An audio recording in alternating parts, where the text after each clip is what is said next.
Hello बच्चों, chemistry class में आपका स्वागत है और मैं हूं आपका केमिस्ट्री टीचर सतीश श्रीवास्तव। आज मैं आपके लिए जो टॉपिक लेकर आया हूं और वो टॉपिक है मेरा क्या, एटॉमिक रेडियस, परमाणु त्रिज्या। तो फिर स्टार्ट करते हैं हम अपना ये टॉपिक। तो देखो, एक आइसोलेटेड एटम में न्यूक्लियस के सेंटर से आउटर मोस्ट सेल के मैक्सिमम इलेक्ट्रॉन डेंसिटी वाले क्लाउड तक के बीच का जो डिस्टेंस है उसे ही हम क्या बोलते हैं, एटॉमिक रेडियस। समझे बच्चों कि एक स्वतंत्र परमाणु में नाभिक के केंद्र से अंतिम कोश के उच्चतम इलेक्ट्रॉन घनत्व वाले अभ्र तक के बीच का जो डिस्टेंस है, जो दूरी है, वही क्या कहलाती है, परमाणु त्रिज्या। तो यही मैंने डेफिनेशन दी है। इन आइसोलेटेड एटम, ठीक है, the distance from centre of nucleus to the point of outer most shell where having maximum density of electron cloud. समझ गए ना?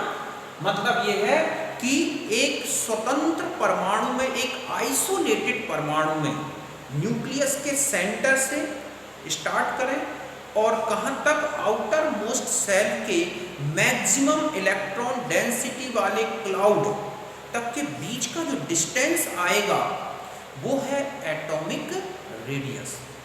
अब आता है कि एक आइसोलेटेड एटम में एटॉमिक रेडियस की एब्सोल्यूट वैल्यू निकाली जा सकती है क्या? तो देखो, किसी भी एक आइसोलेटेड एटम में एटॉमिक रेडियस की एब्सोल्यूट वैल्यू का मेजरमेंट पॉसिबल नहीं है। क्यों नहीं है? क्योंकि एटम में जो इलेक्ट्रॉन की पोजीशन है वो सर्टेन नहीं होती, फिक्स नहीं होती। कभी वो न्यूक्लियस के पास रहता है तो कभी न्यूक्लियस से दूर चला जाता है। एक तो ये रीजन है, और दूसरा है कि एक आइसोलेटेड एटम का एग्जिस्टेंस पॉसिबल नहीं है। मतलब एक एटम को हम आइसोलेटेड कंडीशन में नहीं रख सकते और उसमें रेडियस कैलकुलेट करना इस तरह से पॉसिबल नहीं है। तो यही मैंने लिखा है कि atomic radius of isolated atom can not be measured. समझ गए ना? एक आइसोलेटेड एटम में एटॉमिक रेडियस को मेजर नहीं कर सकते, because position of electron around nucleus is not certain. ठीक है, न्यूक्लियस के चारों तरफ इलेक्ट्रॉन की जो पोजीशन है वो सर्टेन नहीं होती। एंड पॉसिबल, ठीक है, and not possible isolate single atom, और एक सिंगल एटम को आइसोलेट करना पॉसिबल नहीं है। समझे बच्चों कि एक स्वतंत्र परमाणु की, ठीक है, परमाणु त्रिज्या का मापन नहीं हो सकता। क्यों नहीं हो सकता? क्योंकि परमाणु में नाभिक के चारों ओर इलेक्ट्रॉन की स्थिति निश्चित नहीं है तथा एकल परमाणु, ठीक है, एकल परमाणु को विलगित करना संभव नहीं है। मतलब एक सिंगल परमाणु को निकाल लेना और फिर उसकी रेडियस को मेजर करना पॉसिबल नहीं है। इसलिए जो एटॉमिक रेडियस है उसे तीन अलग अलग प्रकार से क्या किया गया है, डिफाइन किया गया है। वो हम अलग से देखेंगे। अब पहले इसको समझते हैं कि ये है एक आइसोलेटेड एटम और ये है न्यूक्लियस। तो इस न्यूक्लियस के यहाँ सेंटर से लेके, और ये है एक आउटर मोस्ट सेल, ठीक है, इस आउटर मोस्ट सेल के मैक्सिमम इलेक्ट्रॉन डेंसिटी वाला जो क्लाउड है, यहाँ तक का ये जो डिस्टेंस दिखता है, इसे ही हम क्या बोलते हैं बच्चों, एटॉमिक रेडियस। तो यहाँ तक आप समझ गए होंगे, आप इसे नोट कर लें।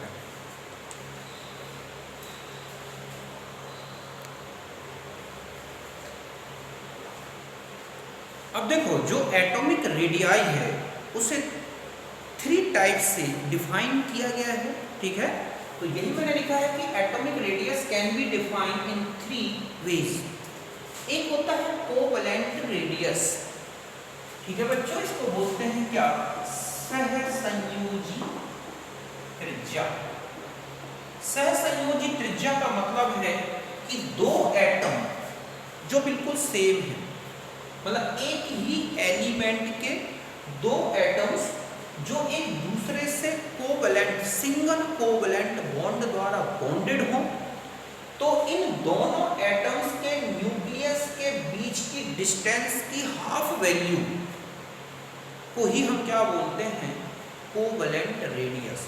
फिर से सुने, एक ही एलिमेंट के दो एटम्स जो एक दूसरे से सिंगल कोवैलेंट बॉन्ड द्वारा बॉन्डेड हों, तो इन दोनों एटम्स के न्यूक्लियस के बीच की डिस्टेंस की हाफ वैल्यू क्या कहलाती है, कोवैलेंट रेडियस। यही मैंने लिखा है कि हाफ, ठीक है, half of the value of distance between two nuclei of two same atoms which are bonded by single covalent bond।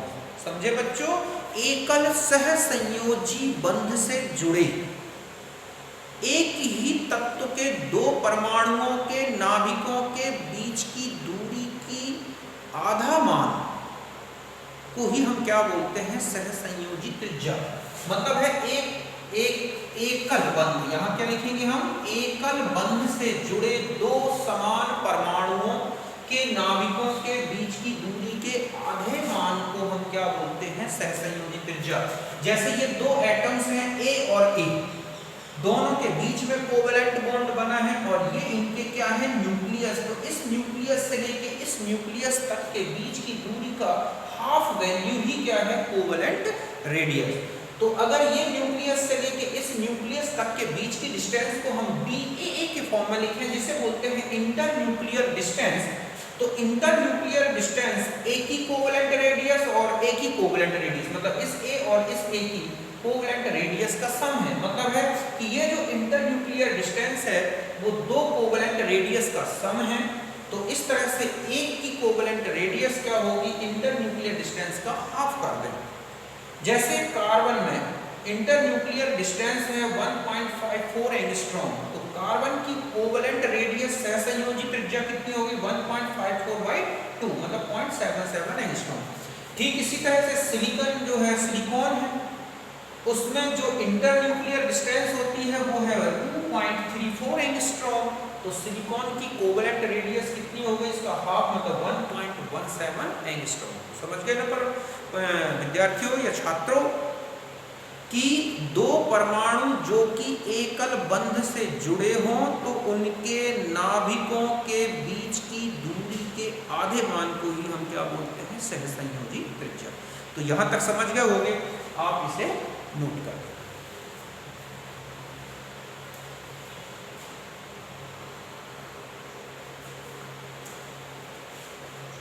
अब देखो नेक्स्ट है वान डर वाल्स रेडियस, वान डर वाल्स त्रिज्या।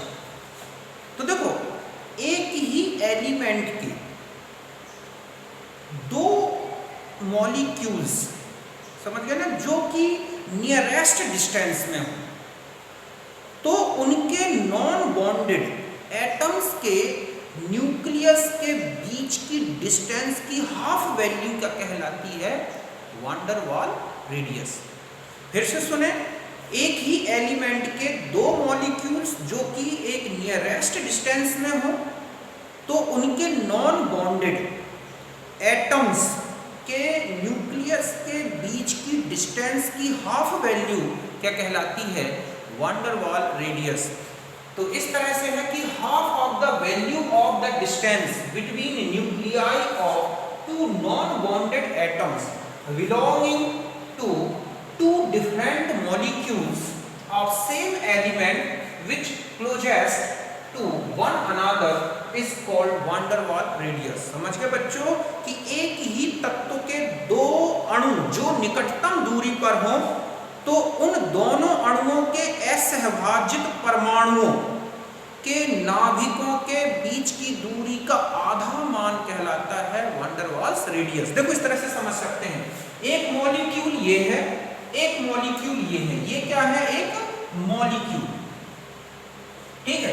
तो ये एक ही एलिमेंट के क्या है, मॉलिक्यूल, मतलब जैसे H2 तो इस तरह से एक ही एलिमेंट के दो मॉलिक्यूल्स लिए जाएं जो नियरेस्ट डिस्टेंस में हो, जितना वो पास आ सकते हैं, आ चुके हैं, तो उनके नियरेस्ट पोजीशन में आ जाने के बाद उनके दो नॉन बॉन्डेड एटम, मतलब ये एक दूसरे से बॉन्डेड नहीं है, केवल नियरेस्ट है, तो ये दो नॉन बॉन्डेड जो एटम्स हैं उनके न्यूक्लियस की डिस्टेंस जो है, दोनों के बीच की न्यूक्लियस की जो डिस्टेंस है, उस डिस्टेंस की हाफ वैल्यू क्या कहलाती है?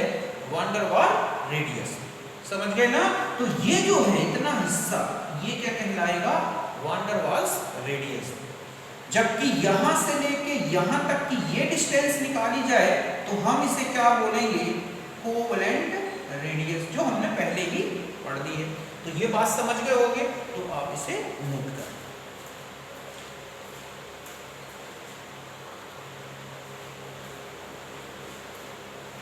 अब देखो, अब हम आ जाते हैं थर्ड, और वो है मेटालिक रेडियस, धात्विक त्रिज्या। तो देखो, एक मेटालिक क्रिस्टल में जो मेटल कैटाइंस होते हैं जिन्हें बोलते हैं कर्नेल्स। समझ गए ना? एक मेटालिक क्रिस्टल में जो मेटल कैटाइंस होते हैं उनको बोलते हैं क्या? कर्नेल्स। तो एक मेटालिक क्रिस्टल में नियरेस्ट पोजीशन में जो कर्नेल्स होते हैं, टू कर्नेल्स, उनके न्यूक्लियस के बीच की डिस्टेंस की हाफ वैल्यू क्या कहलाती है? Metallic radius. समझ गए बच्चों कि एक धातु क्रिस्टल में धातु धनायन या कर्नेल, ठीक है, जो हैं, तो दो कर्नेल्स के नाभिकों के बीच की दूरी का आधा मान कहलाता है धात्विक त्रिज्या। तो यही लिखा है कि half of the value of distance between of nuclei of two closest kernels of metal in metallic crystal is called metallic radius। धात्विक क्रिस्टल में निकटतम दूरी पर स्थित दो कर्नेल के नाभिकों के बीच की दूरी का आधा मान धात्विक त्रिज्या कहलाता है। ये मान लिया जाए कि एक धातु या मेटालिक क्रिस्टल है, इसमें ये कैटाइंस भरे हुए हैं। इन कैटाइंस के बीच बीच में होते हैं क्या? इलेक्ट्रॉन्स। यही इलेक्ट्रॉन इन कैटाइंस को बांध के रखते हैं, जिसको हम बोलते हैं मेटालिक बॉन्ड। तो ये दो नियरेस्ट क्लोजेस्ट जो कैटाइंस हैं, कर्नेल्स हैं, इनके न्यूक्लियस के बीच की जो डिस्टेंस है उसकी ये जो मैंने हाफ वैल्यू ली है, ये क्या कहलाती है? Metallic radius. तो आप समझ गए होंगे। तो इस तरह से ये है मेटालिक रेडियस, आप इसे नोट करें।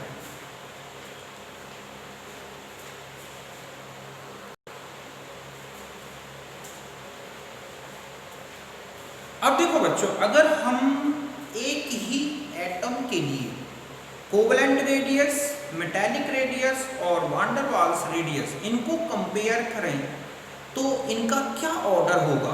तो ध्यान रखना है कि जो वान डेर वाल रेडियस है वो कोवलेंट रेडियस से बड़ी होती है। मतलब है कि जो वान डेर वाल रेडियस की वैल्यू है वो कोवलेंट रेडियस की वैल्यू से ज़्यादा होती है। ऐसा क्यों होता है?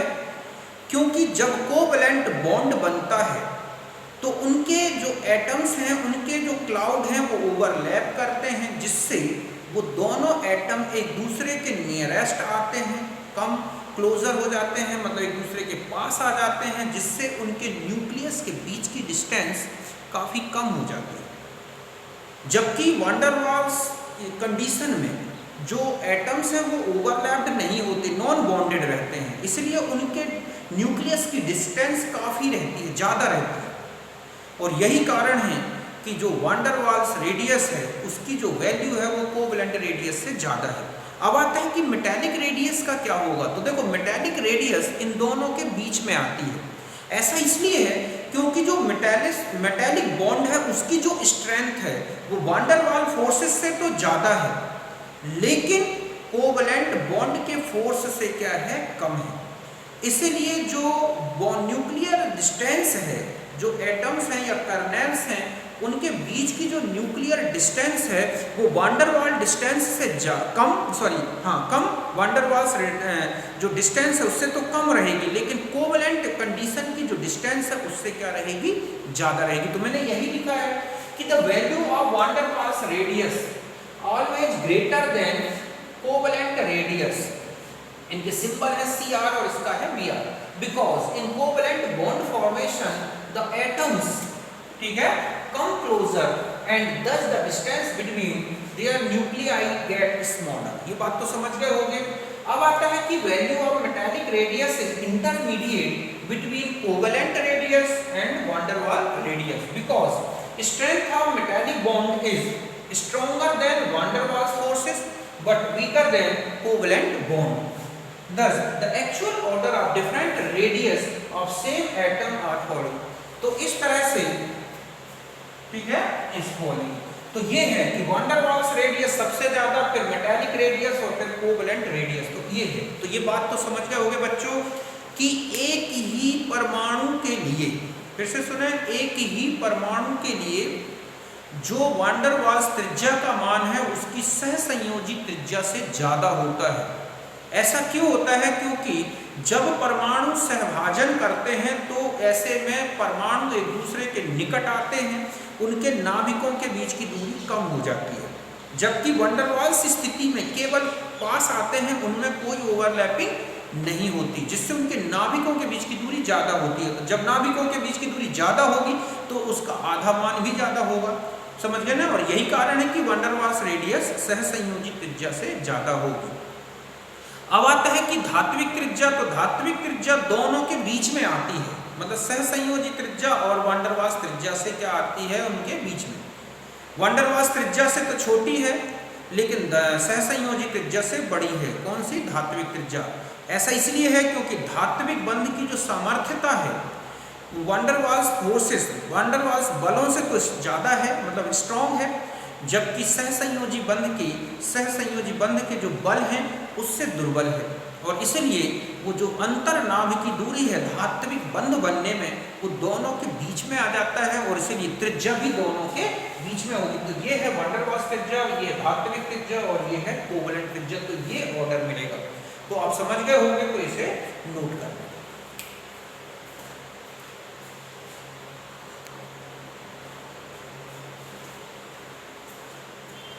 अब देखो बच्चों, मैंने वही हिंदी में लिख दिया कि जो वैन डर वाल्स त्रिज्या का मान है वो सहसंयोजी त्रिज्या से अधिक होता है, क्योंकि सहभाजन से परमाणु निकट आ जाते हैं, जिससे नाभिकों के बीच की दूरी कम हो जाती है। ये ध्यान रखना है।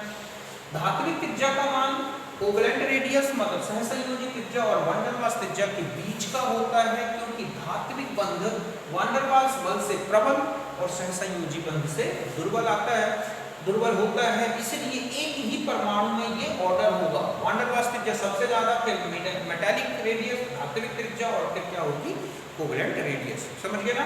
हम एक एग्जांपल लेते हैं, जैसे हाइड्रोजन, ऑक्सीजन और नाइट्रोजन। ये है कोवेलेंट रेडियस और ये है van der Waals radius. Hydrogen की कोवेलेंट रेडियस है 0.34 एंगस्ट्रॉम, जबकि वैन डर वाल्स रेडियस है 1.20 एंगस्ट्रॉम। ऑक्सीजन के लिए 0.74, तो ये 1.40। नाइट्रोजन में आप देख रहे हैं 0.7 है, तो 1.5 है वैन डर वाल्स, जबकि डबल के करीब, डबल से भी ज्यादा है। ऐसे ही अगर हम इनकी मेटालिक रेडियस और कोवेलेंट रेडियस को कंपेयर करें तो कोवेलेंट रेडियस सोडियम का है 1.54, जबकि मेटालिक कितना है 1.86, जो ज्यादा है। ऐसे ही पोटेशियम में देखो आप, तो इस तरह से ये इनका कंपैरिजन हो गया। तो यहाँ तक नोट।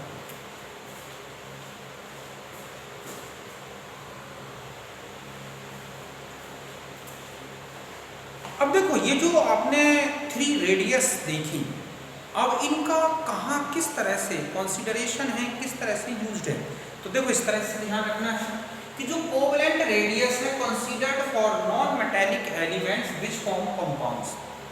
ठीक है, मतलब है कि जो कोवेलेंट रेडियस है वो उन नॉन मेटालिक एलिमेंट्स, अधात्विक तत्वों के लिए यूज होगा।